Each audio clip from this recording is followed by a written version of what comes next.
termasuk almarhum sang Nini yang malam hari ini kita kenang kebaikannya.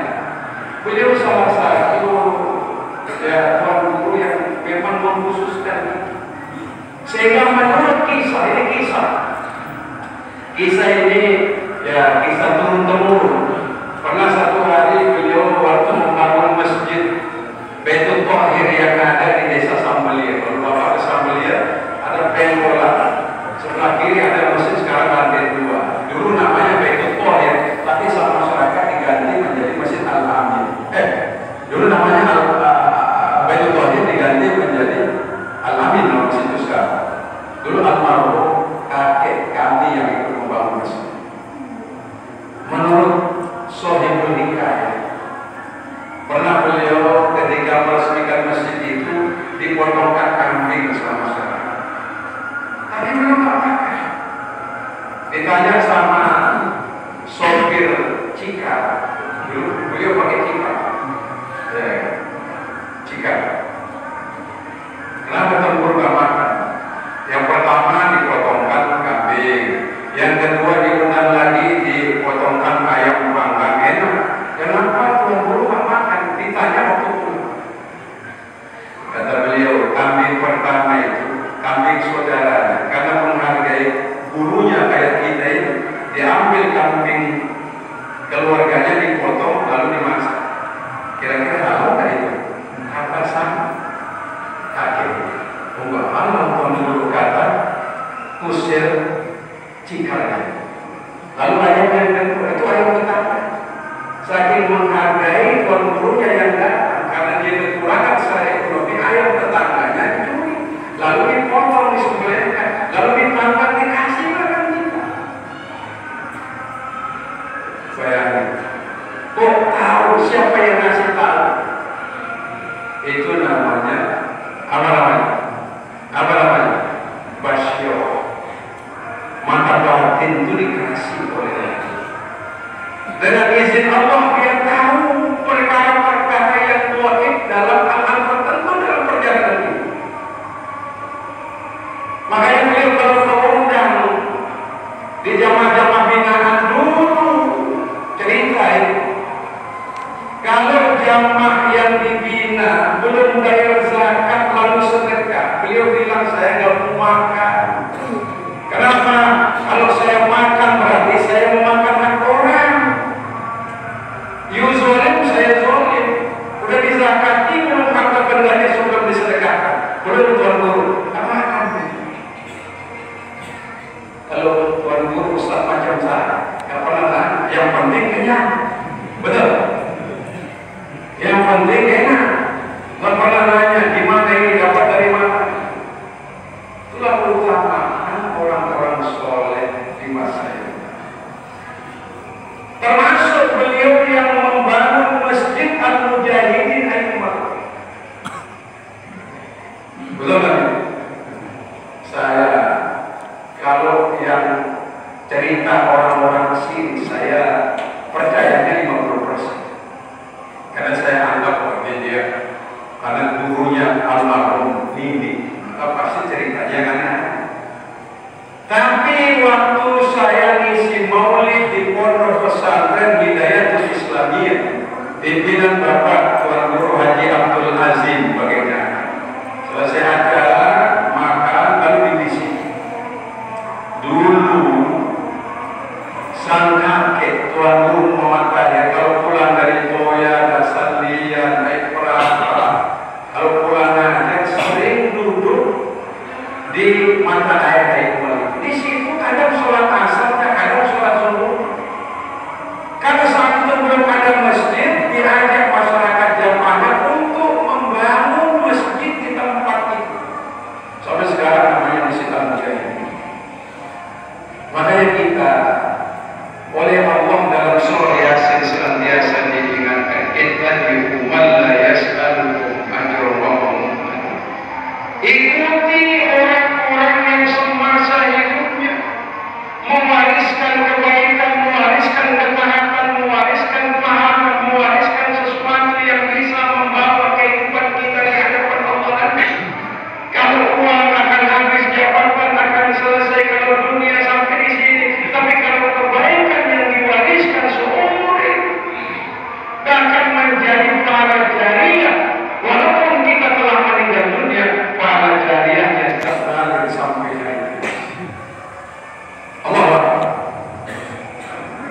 Kita mengenal Allah lewat guru.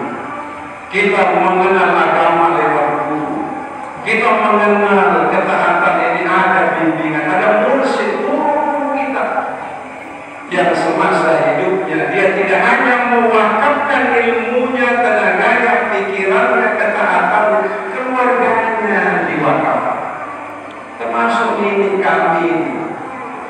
Jadi waktu almarhum bapak saya Abdullah almarhum dalam mimpinya tolong bawa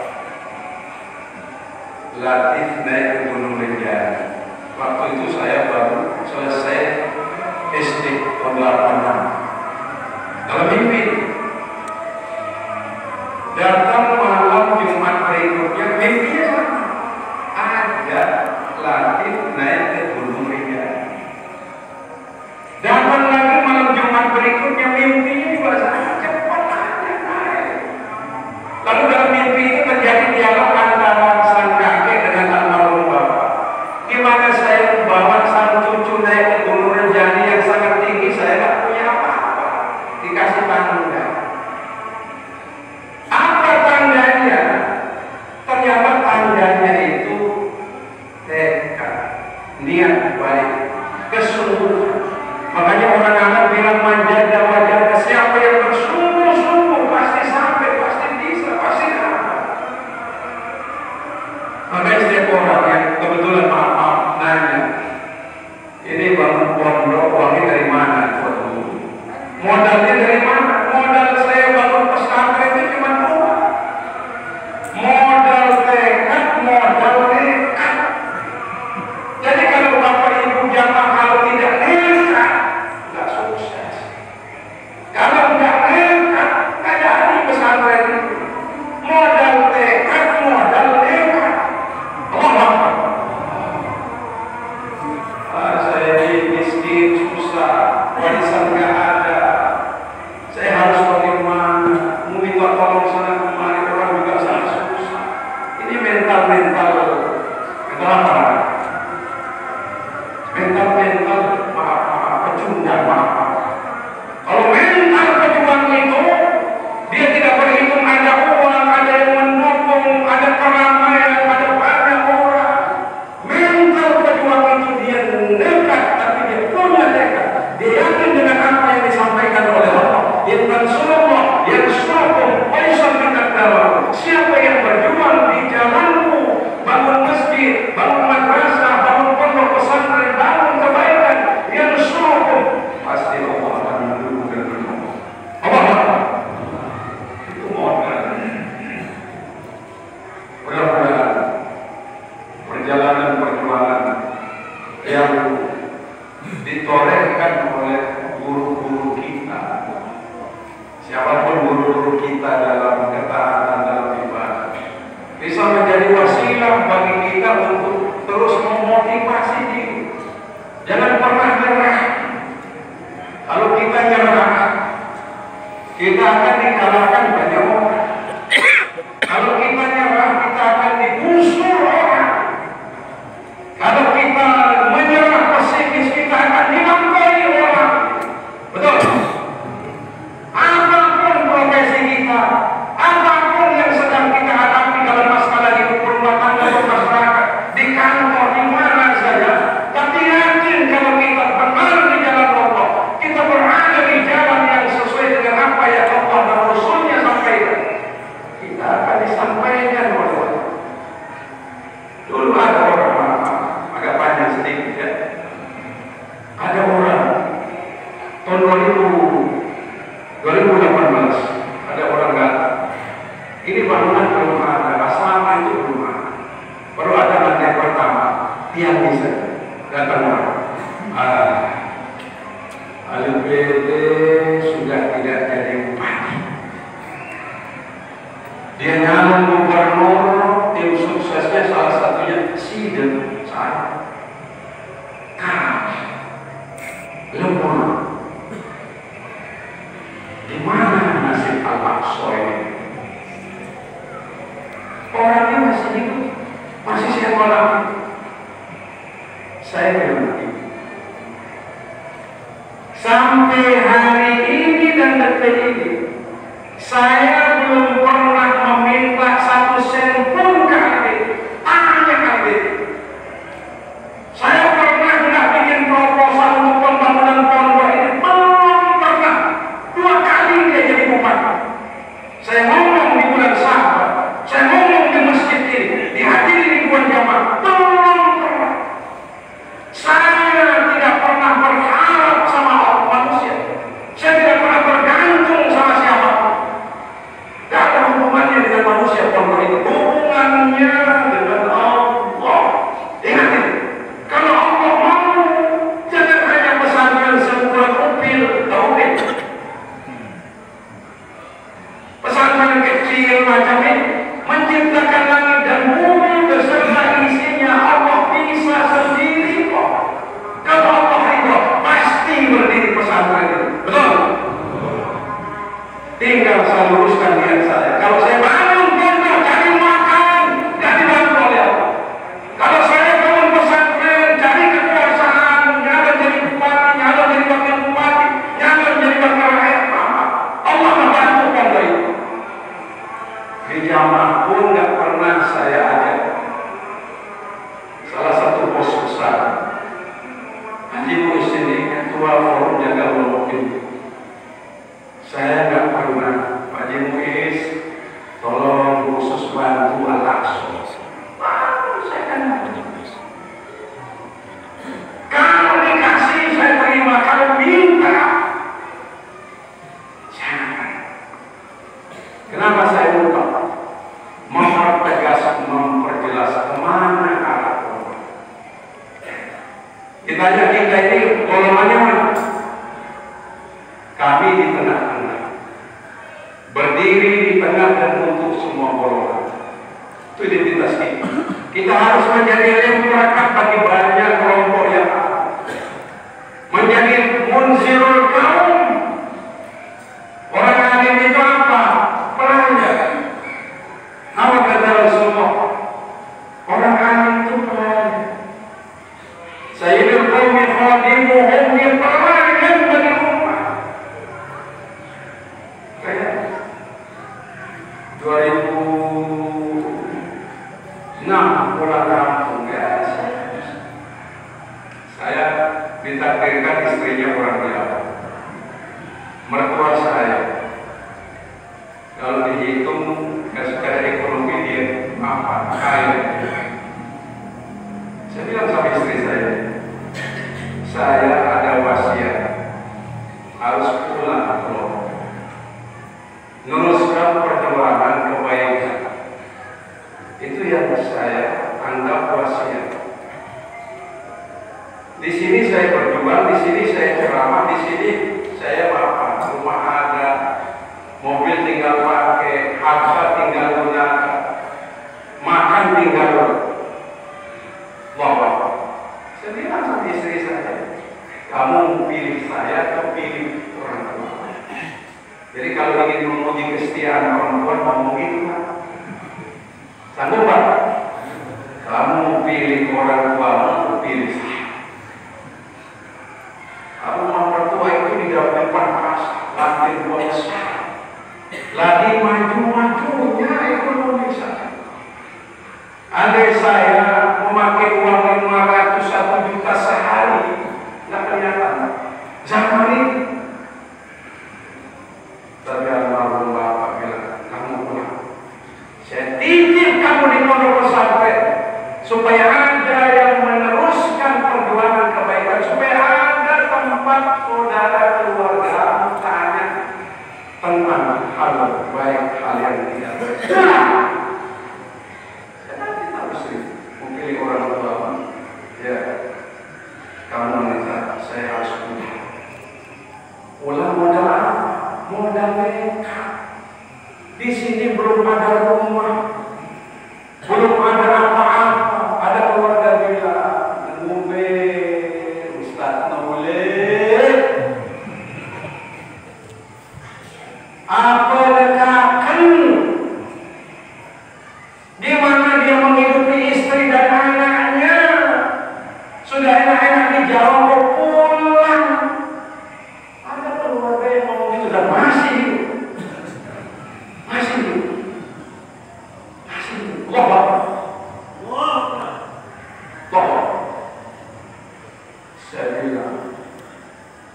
bosan, kenyang lapar, susah senang. Hidup mati, yuhyi wa yumiit, yang menghidupkan yang mematikan. Tugas saya melanjutkan kebaikan perkara nanti bagaimana nasib saya, anak-anak saya, istri saya. Allah bilang dalam Al-Quran, yudabbirul amru minas sama'. Aku sudah urus hamba-hamba langit kata pandang kuasa. Ternyata sehat-sehat saya sampai hari ini kan. Yang ngomong makan, saya makan. Yang ngomong senang, saya juga senang. Karena hubungan itu tidak Allah. Jelas. Bangun pondok ini tidak ada warisan, tidak ada uang. Modal tekad, modal tekad. Allah Akbar. Jadi pesan moralnya lewat silaturahim. Pertama, jaga iman. Kedua, jaga kebaikan orang tua. Dulu Rasul Shallallahu Alaihi Wasallam Fatwa, ketika Nabi menaklukkan Makkah 10.000 pasukan di bawah dari Madinah, 10.000 yang membunuh paman Nabi, yang menghina Nabi, yang mengusir Nabi dengan para sahabat. Semua lari berdiri-diri ngumpet, ada yang bengkel, ada yang tutup pintu. Nabi ke Mekah 3 tujuan. Pertama, kembali melihat kampung halaman. Maka sukses-sukses kita jangan lupa kampung halaman. Sejelek-jelek kampung halaman, di situ kita ditakdirkan lahir oleh Allah SWT. Ulang lagi, melihat Mekah yang belum berubah, masih manusia yang menyembah Lata, Uzza, dan Hubal, masih orang tawaf keliling tawaf pada telanjang bulan. Ya, itu yang pertama dibersihkan oleh Nabi, bersih. Mau pilih jalan yang benar Islam atau kalian keluar dari kota Mekah? Udah kuat, udah hebat, pilih mana? Kata Nabi, tidak ada kekerasan, tidak ada yang diusir. Tapi kalian berada di jalan yang zalim dan tidak baik. Kami di jalan Allah. Pilih dengan cara yang baik atau cara yang tidak baik. Pilihannya. Bersihkan. Nabi Rasulullah masuk. Yang kedua, Nabi silaturahim. Tadi kaya berapa? Kaya berapa? Masih mana yang kafir? Tidak kami. Ditanya kabarnya. Bukan dipaksa bersyahadat masuk Islam dan ditakut-takuti kita. Dan yang ketiga, jamaah, Nabi itu mengunjungi makam istrinya. Khadijah tuh, karena Siti Khadijah satu-satunya wanita yang ditakdirkan oleh Allah menjadi pendamping Nabi. Semua kata benarnya dihabiskan untuk perjuangan di jalan Allah. Kira-kira ada tak Khadijah hari ini? Ada nggak? Khadijah abad ini ada nggak? Kalau ada, jangan dikubur sebelum mati. Allah Akbar. Hadirin rahimakumullah. Jadi mengenal kebaikan guru-guru, orang-orang alim itu penting supaya kita tidak kehilangan kompas. Ada yang bertanya, ini pondok ini kapan mulai? Saya bilang, saya nggak mau jawab. Nanya lagi kapan mulai? Ada satu ungkapan, tarkul jawab kalau jahili jawab, tidak menjawab terhadap orang jahil itulah jawaban. Berarti diam tidak menjawab itu jawaban. Itu makna tarkul jawab kalau jahili jawab. Tapi lama-lama nanya terus, saya bilang begini, saya mulai pembebasan anak itu sudah mulai. Saya sudah bangun masjid, bangun asrama itu mulai. Ya tidak? Apalagi saya titip anak-anak saya di pondok pesantren itu sudah mulai. Alhamdulillah. Muhammad Awal Ziyahullah 2 tahun yang lalu sudah selesai 30 juz. Kubro bin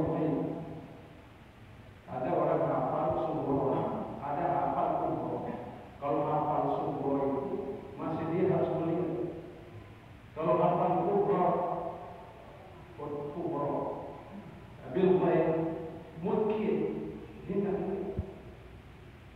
Saya waktu dibilang sama kiainya, pimpinan pondok pesantren Aziziyah, dia selesai di Aziziyah Pak. Apa iya anak saya umroh penuh. Ayo kita undang dulu. Ini mulai jam 4 subuh. Jam 4 subuh sudah mulai. Dia disimak oleh semua santri. Kata pimpinan, saya ragu. Apa iya anak ini hafal ilmu? Kebetulan saya ngisi pengajian di salah satu pesantren di Mataram. Selesai zuhur, ibunya bilang ini sudah mau selesai. Gimana kamu lihat dia? Dia baca, tapi semuanya yang hilang. Gimana makanya lihat Quran dia nggak lihat Quran? Bahwa benar betul Allah itu dalam Al-Quran. Inna nahnu nazzalna dzikra wa inna lahu lahafizun. Kami yang menurunkan Al-Quran, kami yang menjaganya. Bagaimana cara Allah menjaga Quran? Banyak hamba-hambanya yang hafal 30 juz di luar hafal. Kalau jamaah hafal berapa juz? Halo? Hafal berapa juz? Kalau saya hafal 4 juz, juz Torah, juz Al-Quran, juz Anas, juz Campur. Allah takdirkan hafal 30 juz bil ghaib. Bil ghaib itu tidak lain dalam Quran umrah. Begitu dia pulang, saya tak mau merekam dulu. Saya tes. Sehari 10 juz. Hari berikutnya 10 juz. Jalan. Kayak orang mimpi aja. Hari ketiga saya tes.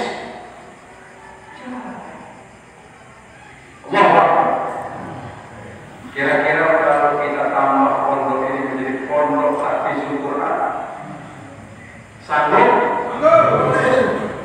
Insyaallah maksudnya apa? Bukan kalau saya gimana memiliki hafiz? Nggak tahu ini apa? Kayaknya kamu habis di Aziziyah kemana? Ke dalam pesantren dalam. Itu apa? Ambil sana, memperdalam kita. Hari ini baru pulang. Saya mohon sama jamaah. Saya dirikan pondok ini bukan untuk saya, bukan untuk keluarga, untuk semua yang ada di pondok ini wakaf. Ini tanah 20 ara kita beli wakaf dari seorang perempuan kaya asli Lombok, tapi tinggal di Jakarta, di Jakarta 10 ara, 20 ara. Beliau bayarkan kita 1 ara 40 juta kali 20. Allah Akbar. Ini dulu 1 ara ini 20 ara dari mesin sampai dulu 1 ara 12.500.000, harganya 250 juta. Bangunan masjid ini gotong royong jamaah. Bangunan asrama lantai 2 itu sama dapur sama kamar mandi. Kenapa saya cerita? Supaya tidak terjadi manipulasi nanti sama keluarga. Ini milik saya nggak bisa. Kalaupun yang meneruskan anak-anak kita, dia menjaga amanah itu saja. Itu kita dititip 1,5 miliar oleh seseorang. Belum dari yang lain-lain termasuk Pak Haji Musti ikut membantu semen beberapa kali untuk perjuangan pondok ini. Lalu anak saya yang perempuan menanya, kalau kita wakafnya mana? Kaget saya. Ini kan wakaf orang. Kalau kita wakafnya apa? Saya bilang, kamu, adik kamu, umur, tenaga, pikiran ilmu yang sedikit kita wakafkan. Maksudnya yang lain. Saya ingat rumah itu, rumah pinggir jalan. Ternyata rumah itu bagian saya, warisan bagian saya. Yang rumahnya saya itu bagian saya. Saya ajak istri, anak, gimana kalau itu kita wakafkan? Ya, wakafkan. Alhamdulillah, kita wakafkan itu. Jangan hanya kita menjaga wakaf, tapi kita juga berwakaf di jalan Allah. Insya Allah. Terakhir, terima kasih banyak kepada semua jamaah. Saya ini sesungguhnya generasi ketiga Pak ini, Pak Sekjam dari Almarhum Baru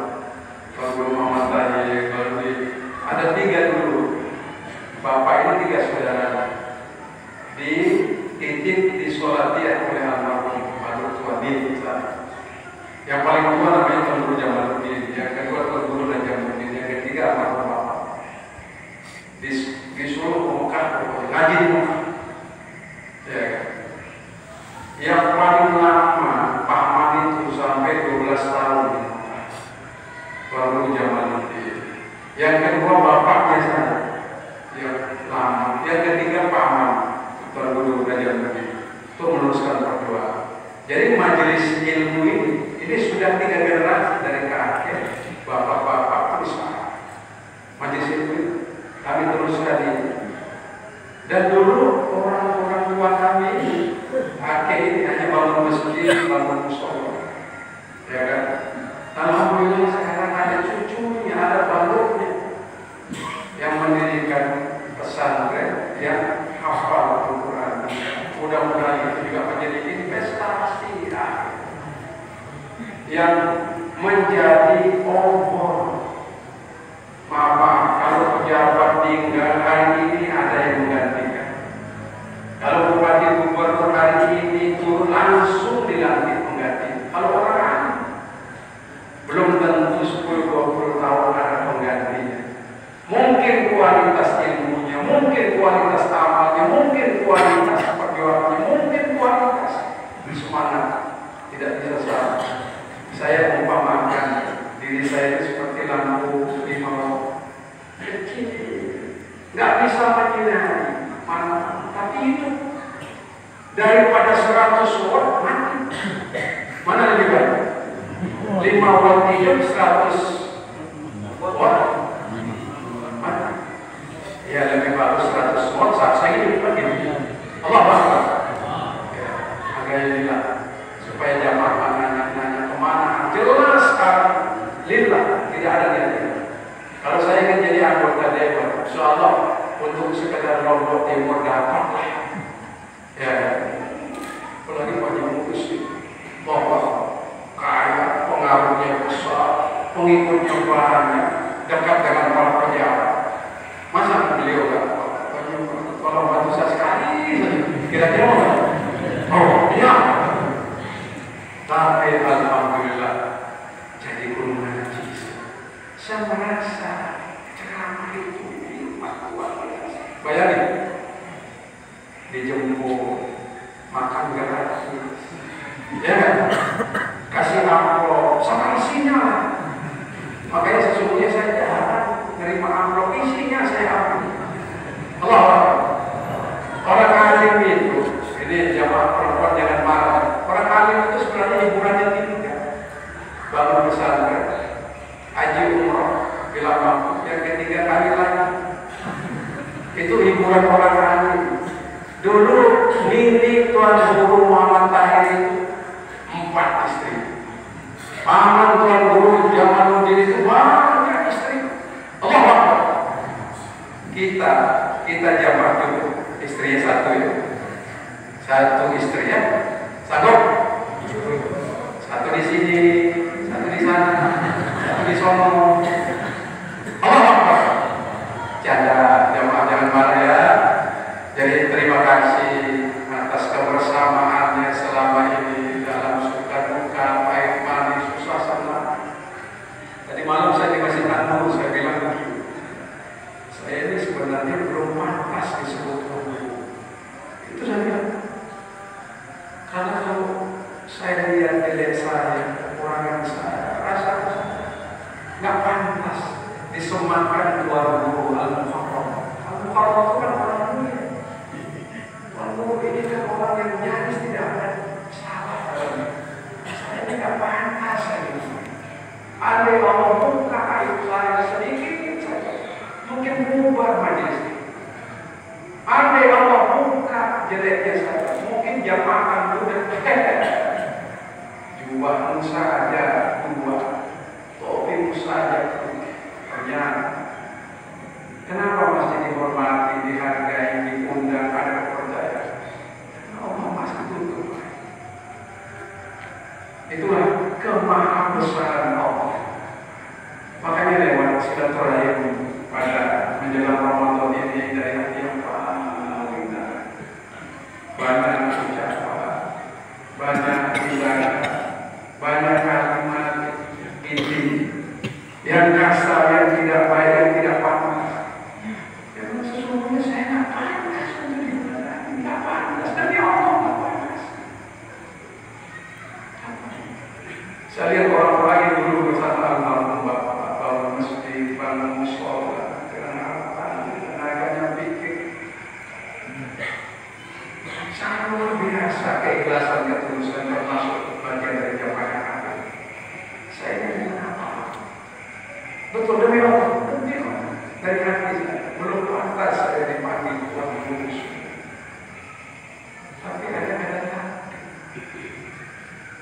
kalau tidak ada yang meneruskan kebaikan ini, siapa lagi? Betul. Kata pepatah, kisah emas dibawa berlayar, masa sedih di dalam.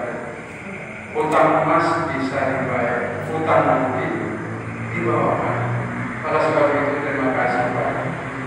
Terima jamaah Kopapang, Pak Kades, jamaah dari Selaparan, dari Pertama, ada dari Sembaru. Kita tidak mengundang kita maupun jamaah Abitai, Wanasa, banyak jamaah Bageno, jamaah dari mana ada dari Eropa dan sebagainya.